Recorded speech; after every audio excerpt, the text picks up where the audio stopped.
All right, hello. We're going to look at how to use PowerPoint games. Let's go to my files. Game templates.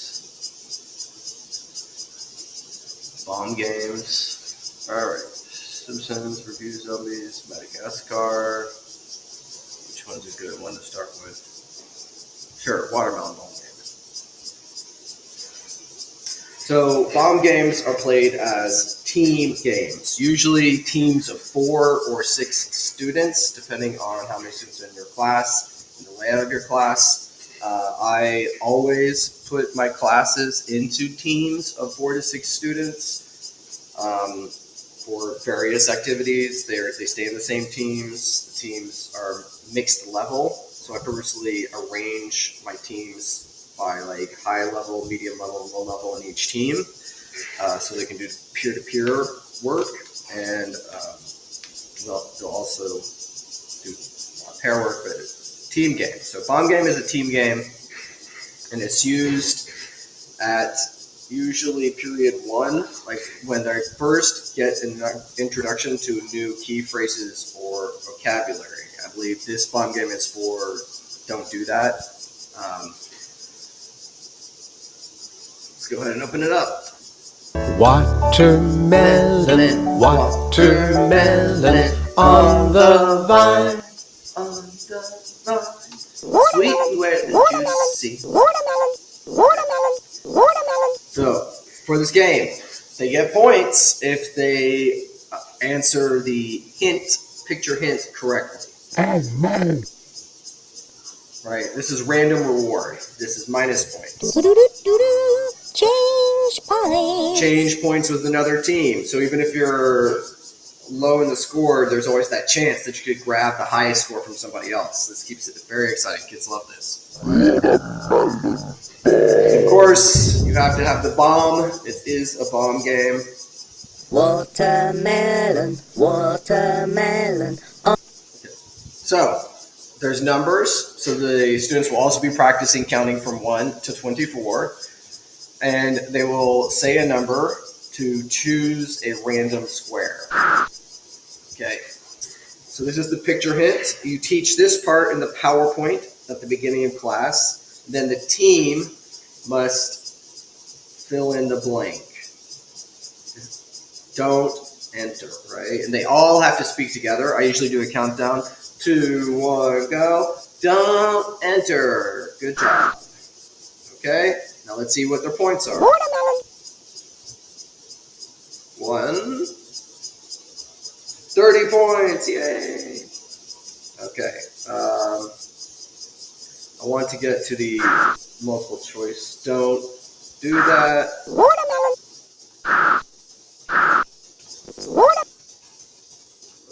Wow, big score.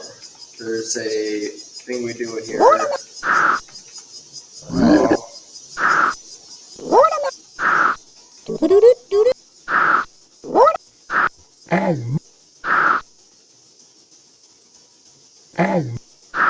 Choose a color. Here we go. Okay. So we always put in this like random selection thing. It drives the kids wild, right? So they can, if it's going to be a bomb, it's going to be points, it's going to be change points. This also is a chance for them to practice colors, right? You can like do colors, numbers, objects, any vocabulary you want them to practice. Let's see.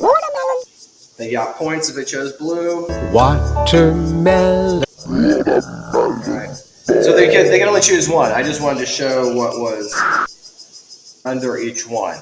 But they choose one, and then they get points, or they get a bomb, or they get the change points, or whatever you put in there. And then once all of the squares have been chosen, when they're all gone, the game is over, and whoever has the most points is the winner. I usually reward the winning team. I do it at the end of class. You do it at the end of class because students will remember the game they played at the end of class as English class. Even if they were bored for some part of it, they'll think of English class as fun, right? They'll think of English as fun. So it's at the end of class. So the reward is the winning team can stand up and line up first and gets to leave first, right? So let's look at another one, Gangnam Style.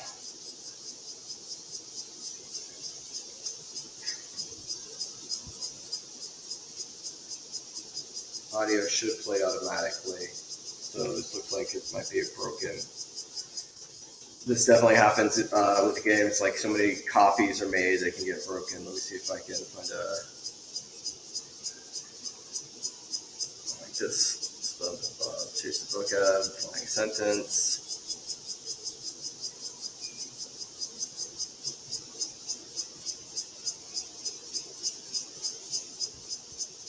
So many.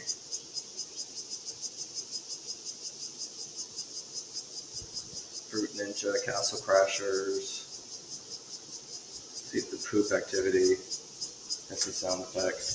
The younger kids love this one. The sound is working. There it is. They love it. All right, we choose a letter. Practicing the alphabet. Where is my kite? It's under the table. 15 poops! Yay! Okay. And repeat. Where is the demon? She's in the box. Okay. So, a lot of different games you can play. They vary slightly, but that's the basically. Here we go. Let's look at an example of flashcards that you can make yourself. So this is a template for flashcards. I have a print on the back side, so when they play the memory game, they can't see through the cards. Usually the paper is too thin and they can see through it. We have pictures, right? What do you want to do? This is what will you do?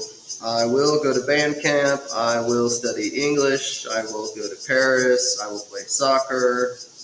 I will go to a temple. I will do taekwondo. I will study. I will visit my grandparents, right?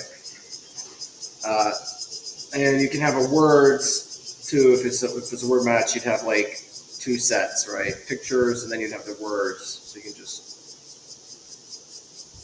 Control copy, Control V, go in, delete, and put in words. All right. Pretty sure I have some templates with words. Don't say. Yeah, that's bomb games. Picture game, swim survey games, right? So a survey game is they have this piece of paper, they have to walk around and talk to their friends. Can you dance? Friend one. Yes. Can you fly? No. Can you jump? Yes. All right. Friend one, so it's a walk and talk activity, right? That's survey games. So they walk around and they fill in the survey. And they're practicing speaking. It's individual production. This is good for period 3, period 4, period 5 of a unit. Board games. Board games. This is pair work, right? I use like a coin and they flip it and they move 1 or 2 spaces, or you can use an eraser and they draw XO on one side X. It's 2 spaces, one side O, 1 space, or however you want to do it. But I usually don't use dice because if they move 6 spaces, they're going too fast. They'll be finished in heartbeat. Right? You land on the square, they say the word, woo, right? Until they get to the finish. Lots of different board games. Sentence craft. This one's a little bit more complicated. This is a writing game. Writing activity. I usually do this in a team because students do struggle with writing. So this way, like the lower level students get help and they're practicing it, and as they physically do it, it helps drill their memory. What will you do this summer? I don't think that's it. Right.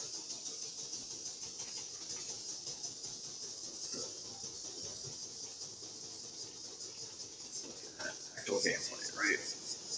My name is blah, blah, blah. So they have to choose, is it me or my name is, or is my name, right? They have to choose the right one. It's either right or wrong, X or O. And then there's various points or bombs. So I wrote, my name is Alex. So the X means yes, and there should be there it is. The flame means no, right? My name is Alex. I get 1 point. If my team had written down my name is Allison, I would get 5 points. You can do this as an individual game, but I think for the lower level, I do it as a team game. All right, let's play badminton. Let's go hiking, swimming, shopping. So this one's a little, right? Let's pray. This is from Korea. L and R are difficult for them, so that's just to keep them on point. Let's go to hiking. This one they get confused about too. Go swimming. Go to the mall. Right. And your points. And I have them write the points down on their own papers and keep track. Or if it's a team game, I have them read the sentence out loud as a team, so they're practicing their reading out loud as well. I can check it, and then I write their point up on the whiteboard.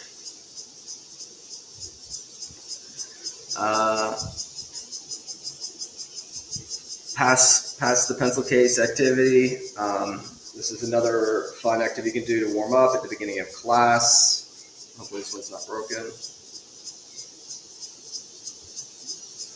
Pass the pencil case. When the music stops, whoever has the pencil case must make or unscramble a sentence. Not all words will be used. Are you ready? Go!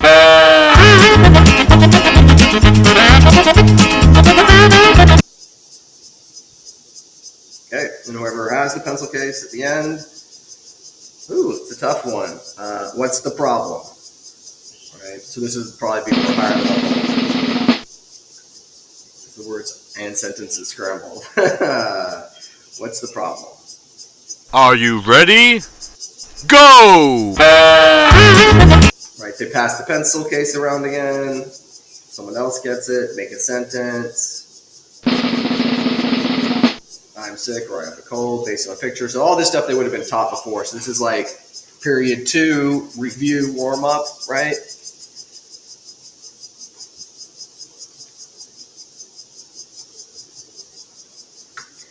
Unscramble writing game. So to practice their spelling, the writing. Are you ready? Go! Museum. It's got a countdown and everything. Are you ready? Go!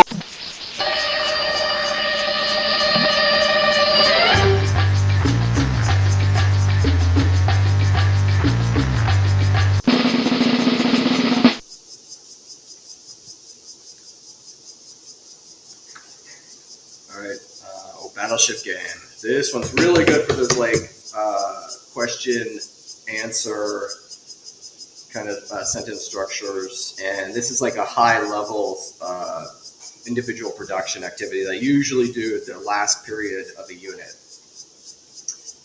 Hint box I blank at time. So this isn't even a question answer one. Some of these sentence structures you can use it otherwise. So you're familiar with the classic game Battleship, right? So on this piece of paper, they're supposed to draw, one submarine, one destroyer, 2 cruisers, 2 battleships. You can change that.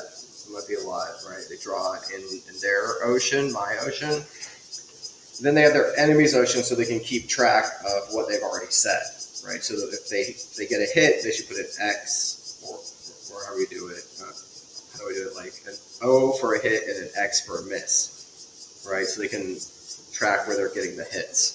So student A would say, I get up at 11:45, right? So if the student has a boat at 11:45, hit. So they're going to draw their own boats in the square. So everyone's going to be different. And then student B takes a turn. I study English at 9. Hit or miss. So they should each have their own paper. The paper should be hidden in some way, maybe behind an open textbook, right? This is a hidden game. They should not be able to see the other person's paper. They have to speak the English sentence in order to hit the enemy's ship. This takes a couple of lessons for them to understand it, and so the first lesson you should give it like 25 minutes to start, and it definitely will take 20 minutes of your class. Because they have to like go in, they draw their oceans, and they're speaking, and they're hitting all the ocean, or draw their boats, and they're hitting all the boats.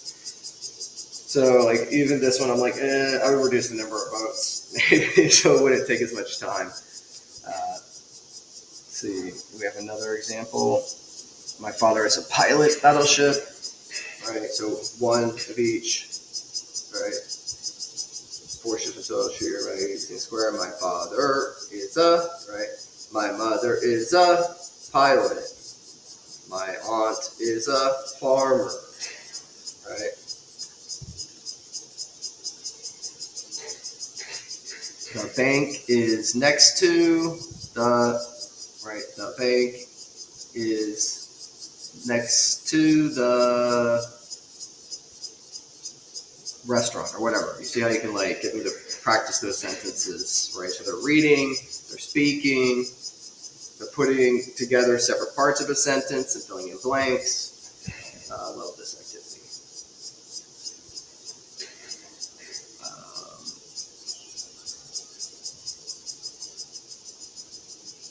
Cacao Friends writing game.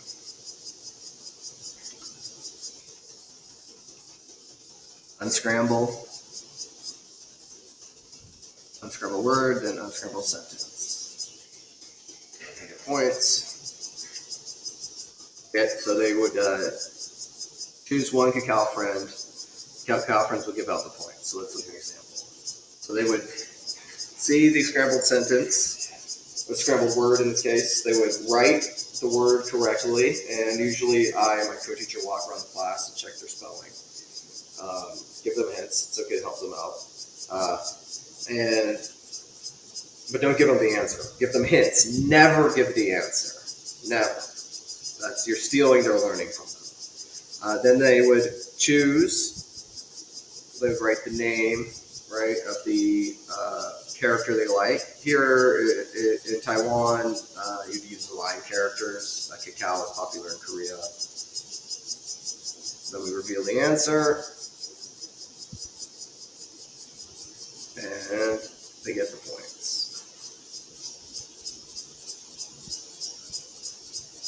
Gosh, Miss One, I don't even know what that answer is. Umbrella.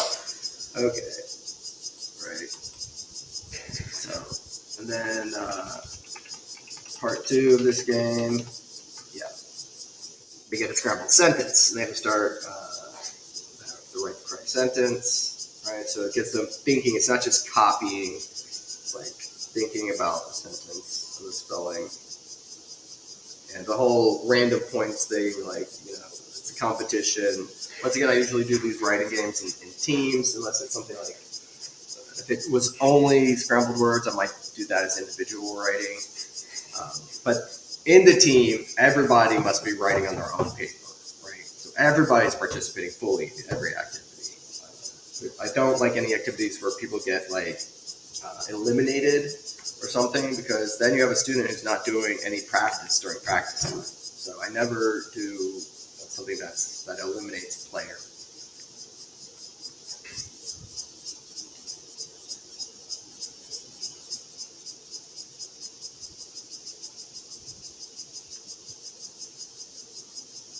Okay. Happy birthday, guess the hidden picture game. So once again, this is we can practice colors and other hidden vocabulary, right? So we're going to draw the colors. So a team or a student, this is a good warm-up game. We'll like pick a color, and then they get a chance to guess what it is. right? So then if the team or the student can, then you go to the next team or student. I know, it's ball. Yay, good job. Ooh. Okay, and then the next one, right? Good warm-up activity. All right, so many activities. Bingo.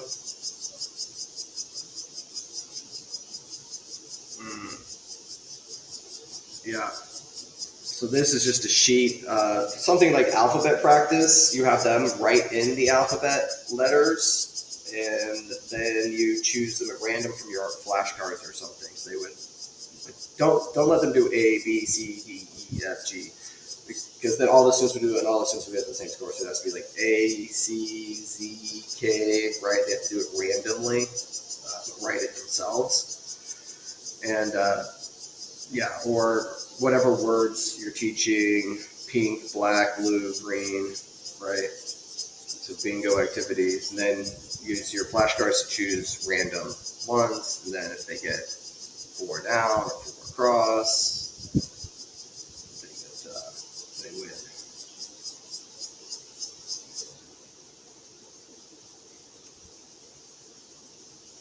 Coin flick game. Students get a coin and they flick it and slide it up, and then they have to name the picture. Dog, box, right? Without going past.